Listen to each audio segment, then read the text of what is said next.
started mentally earning $2.5 million a year. I kind of took on its own. Every night was different. It's really most important that you do this at night. And Bob taught me that because your subconscious mind never sleeps. Whatever you go to sleep with. That's why the worst thing you can do is watch the news and watch the COVID numbers, which everybody's doing. Exactly. So you got to go to the movies in your mind and then fall asleep with it. And the subconscious mind finds a way how to make that happen, especially when you're sleeping. Why is that? Because you're out of the way. We're the problem. The conscious mind's the problem. We got that little voice saying, you can't do that. Who do you think you are? You don't have enough money. You're not smart enough. You're not big enough. You're not tall enough. You're too short, whatever. So once that's out of the way, it just kind of happens. That's what this is mostly about. It's just getting the hell out of the way, getting out of your own way, because we're all in our own way. And that never ends, by the way.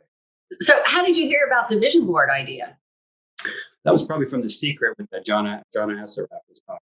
Right. Exactly. Where he had the house. Yeah. I think you were talking about it too.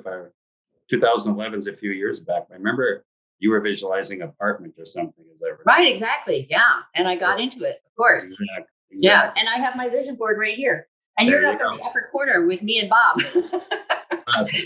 So yeah, it's right here. It sits here all the time with me. And one of the things that I learned from you actually on vision boards.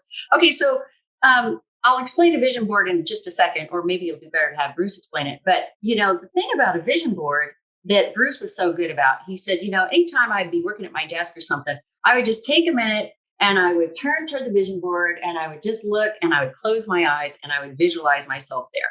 And I remember you telling me that several years ago. And so that's when I got the vision board out of my bedroom and carried it over and put it here. Then I take it back every night into my bedroom. It's the last thing I see when I go to sleep. Right. So you make it small enough, that you can actually transport it with you, I think is a great. Mine's big. Mine's huge.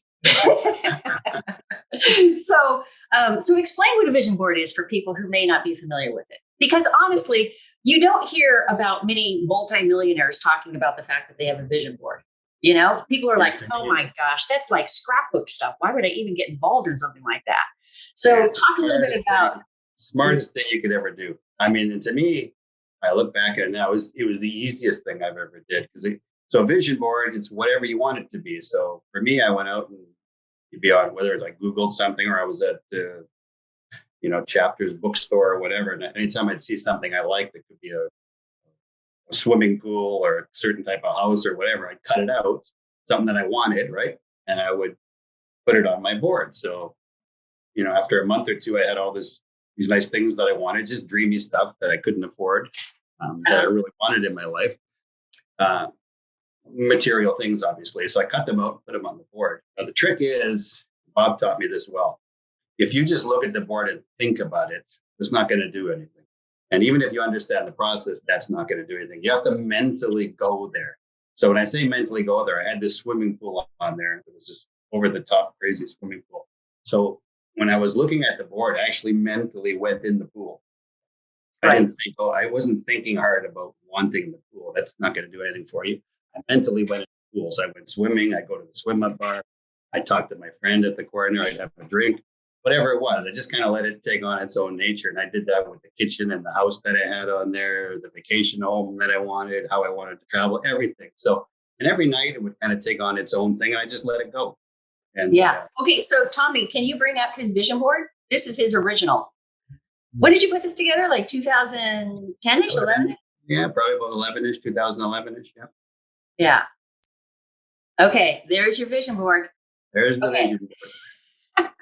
Okay. Yeah. So at the time, we had a dark kitchen. I wanted a big white kitchen. Pretty simple. There's that swimming pool up in the corner there, which is really cool looking swimming pool. I've never kind of seen anything that cool. I just cut that out. I didn't know where the heck it was from. Walk-in closet there. I wanted a huge walk-in closet.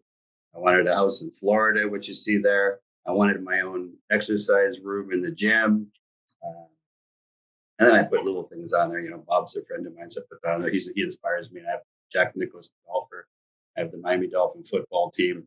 People I probably wanted to meet, I guess, at the time. So I just put whatever I wanted. I started having these visions of real estate. That's why you see some buildings there. And I've never been into real estate. When I was visualizing it, just kind of started to see these buildings. And I always thought real estate was boring, but it just kind of came to me.